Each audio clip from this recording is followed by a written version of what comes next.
Chapter 27. The Land of Birthdays. The children set off once again to the enchanted wood.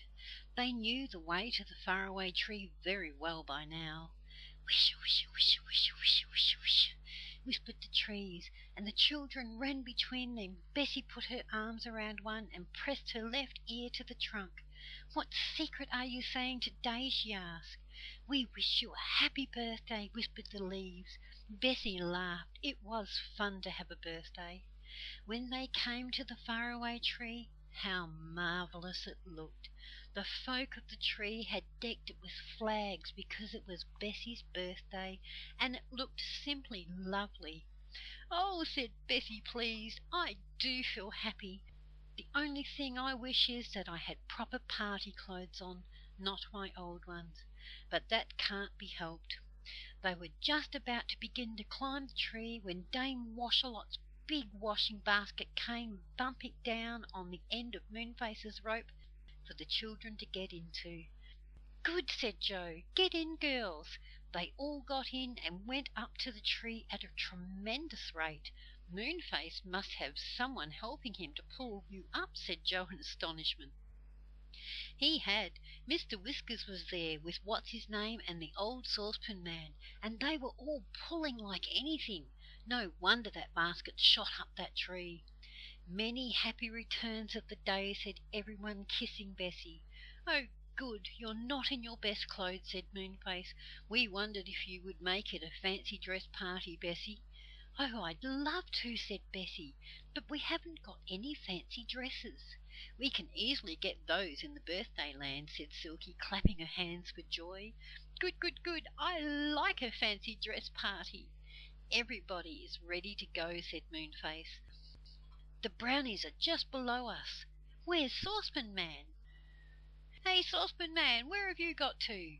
"He stepped into your slippery slip by mistake," said a brownie, appearing outside Moonface's house. "He went down the slide with an awful noise. I expect he's at the bottom by now." "Good gracious! Just like silly old Saucepan Man," said Moonface. "We'd better let down the washing basket for him, or he'll never get up to us." So down went the basket again, and old Saucepan Man got into it and came up with a clatter of saucepans and kettles.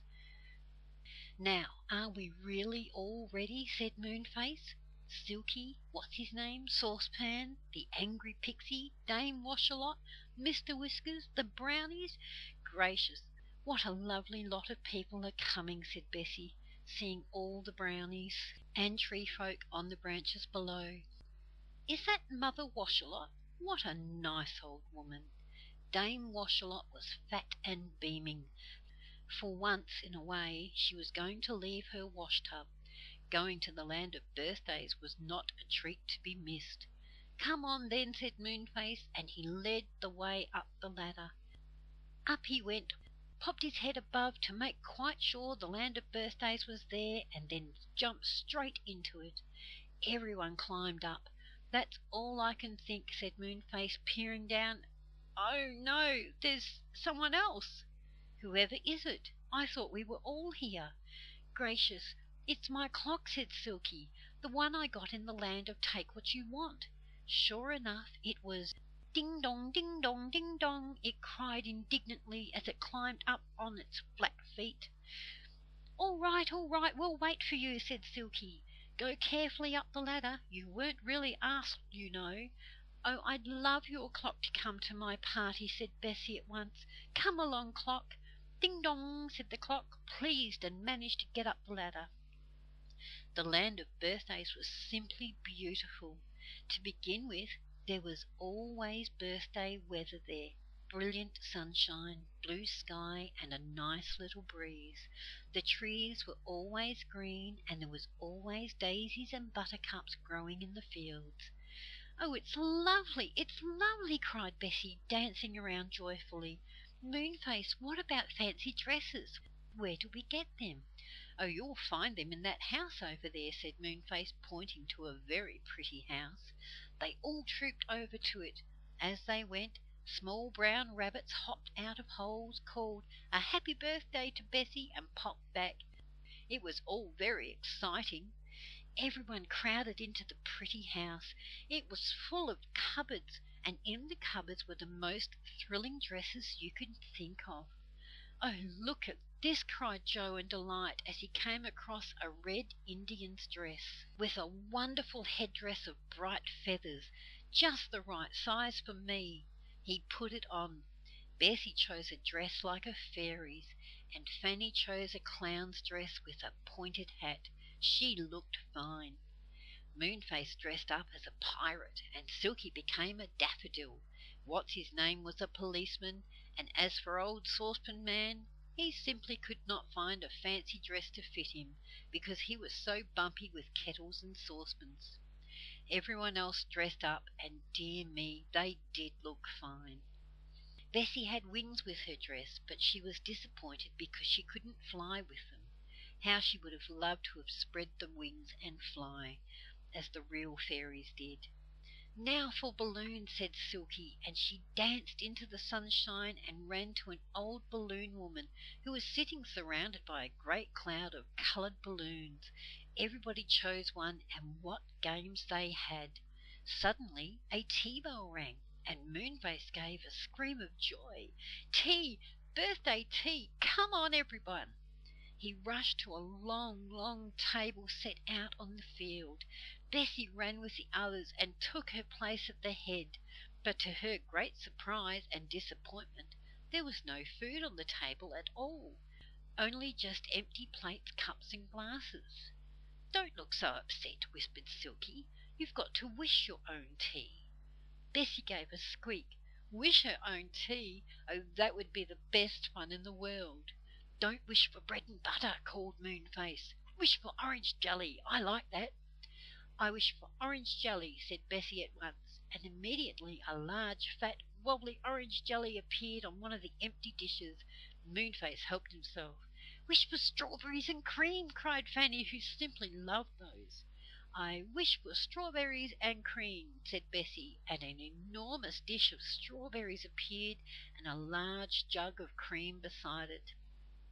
"And I wish for chocolate biscuits too, and iced lemonade, and chocolate cheesecake, and treacle pudding, and strawberry ices, and fruit salad," yelled someone. "Sausage rolls," cried What's-his-name. "Jam tarts," begged Mr. Whiskers. "Ding dong, ding dong, ding dong," said Silky's clock in the greatest excitement. Everyone laughed. "Don't wish for ding dong," said Joe. "We've got plenty of those, as long as Silky's clock is here." The clock struck 14 without stopping. It wandered about, looking as happy as could be. Everyone began to eat. My goodness, it was a wonderful tea. The strawberries and cream and the ices went almost at once. Mr. Whiskers and 50 brownies liked those so much, so Bessie had to wish for some more. "What about my birthday cake?" she asked. "Silky, do I wish for that too?" "No, it just comes," said Silky. "It will appear right in the middle of the table. You just watch." Bessie watched. There was a wonderful silver dish in the middle of the table. Something seemed to be forming there. A curious sort of mist hung over it. "The birthday cake is coming," shouted Joe, and everyone watched the silver dish. Gradually a great cake shaped itself there. Oh, a wonderful cake with red, pink, white and yellow icing. All round the sides were flowers made of sweets. On the top were 8 candles burning, for Bessie was 8 that day. Her name was written in very big sugar letters on top. "Bessie, a very happy birthday," it said. Bessie felt so proud. She had to cut the cake, of course. It was quite a difficult job, for there were so many people to cut it for. "This is a wishing cake," said Moonface, "when everyone had a piece on their plate. So wish, wish, wish when you eat it, and your wish will come true." The children stared at him in delight. What should they wish? Fanny was just holding her cake in her hand, thinking of a wish, when the old Saucepan Man upset everything. Whatever do you think he did?